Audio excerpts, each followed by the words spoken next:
וכולם מקבלים עליהם ומלכות שמיים, וכולם מקבלים עליהם ומלכות שמיים, וכולם מקבלים עליהם ומלכות שמיים, ומלכות שמיים, וכולם מקבלים עליהם. Shalom, Talmidim. Zman le'ivrit. It's time for Hebrew.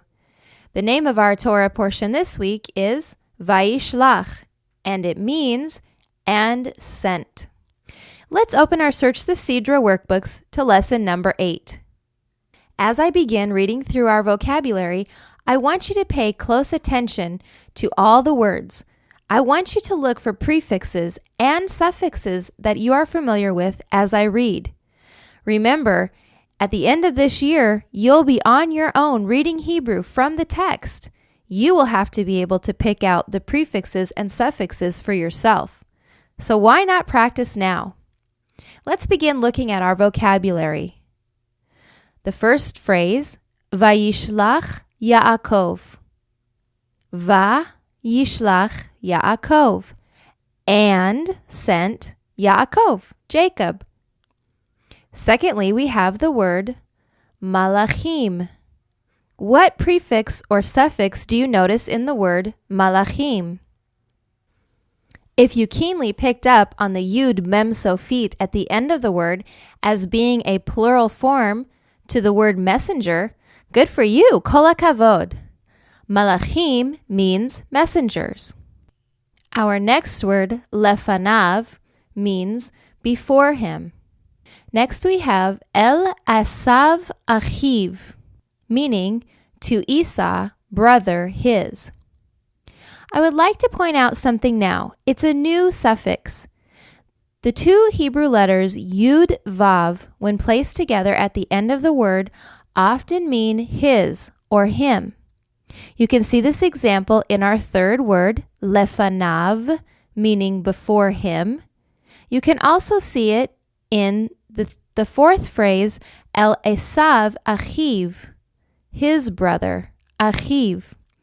And ach is a brother, aleph chet, ach, that means brother. When we add yud vav to the end of the Hebrew word ach, we pronounce it achiv, and it means his brother. Next we have the phrase artsa sa'ir, and it means toward the land of Seir. Remember last week we learned that ah-hey isn't always necessarily a feminine ending? Sometimes it can mean toward. Well, this is an instance where the ah-hey at the end of a word means toward. The Hebrew word aretz, aleph, resh, tzadi, means land. When we say artsa, it means toward the land. In this instance, it's toward the land of Seir. Artsa Seir. And finally, we have the two words Sdei Adom. Sdei Adom means the field of Edom. Let's look at our reference for today's Torah portion reading. Listed under Sdei Adom is Genesis 32, verse 3. Immediately following that, we see a bracket. In the bracket, we have the number 4 and then 3 Hebrew letters, Tav, Nun, and Chaf Sofit.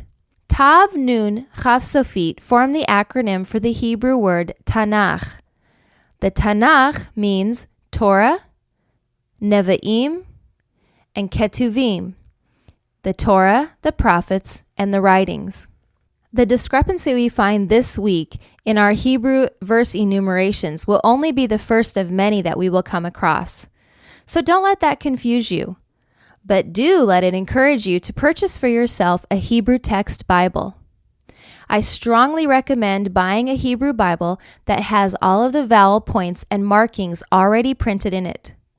This way you will be able to read from your Hebrew text right now and practice as much as you can reading the Hebrew language. You will find it much easier to read Hebrew from a Hebrew Bible than from the text on the left-hand page of our workbook for 2 reasons. Number 1, your Hebrew Bible will have the vowel points. Number 2, your Hebrew Bible will be written in book text, which means that all the fancy marks for the calligraphy won't be in the way of your reading. You're definitely encouraged to purchase a Hebrew Bible. Before we close, let's look at our challenge teaching number 4. At this point in time, I would like to introduce a little bit of grammatical structure from the Hebrew language. Question number 4 asks, does Yaakov's name come before or after the verb? Vayishlach Yaakov malachim lefanav el Esav achiv artsa sa'ir Sidra Adom. Did you see that the verb came first before the word Yaakov? Vayishlach Yaakov? Many times this is the case. In the Hebrew language, the subject and verb order is not important. The subject may come first or the verb may come first. Either way, it means the same thing. Let's look to our left-hand page now and find our verse in the Torah scroll. It's a little inconspicuous this week. I had a hard time finding it initially because I failed to recognize the blank space, the paragraph break, on the very first line of the Torah scroll. When I did find it, though, it was a good clue to me that the very next line would begin our verse. Do you see it? Let's read from line 2. You follow along while I read the words. Are you ready? Let's begin. Vayishlach Yaakov malachim lefanav el Esav achiv artsa sa'ir Sidra Adom. Would you like to do it one more time? Perhaps this time you can speak the words with me. I'll read a little bit slower. Let's begin. Vayishlach Yaakov malachim lefanav el Esav achiv artsa sa'ir Sidra Adom. Metsuyan! Excellent! Good work! Well, this week, in addition to doing your exercises on the next 2 pages, 10 minutes a day, remember to purchase yourself a Hebrew Bible. It will make a lot of difference in your learning. Until next week, Litrot!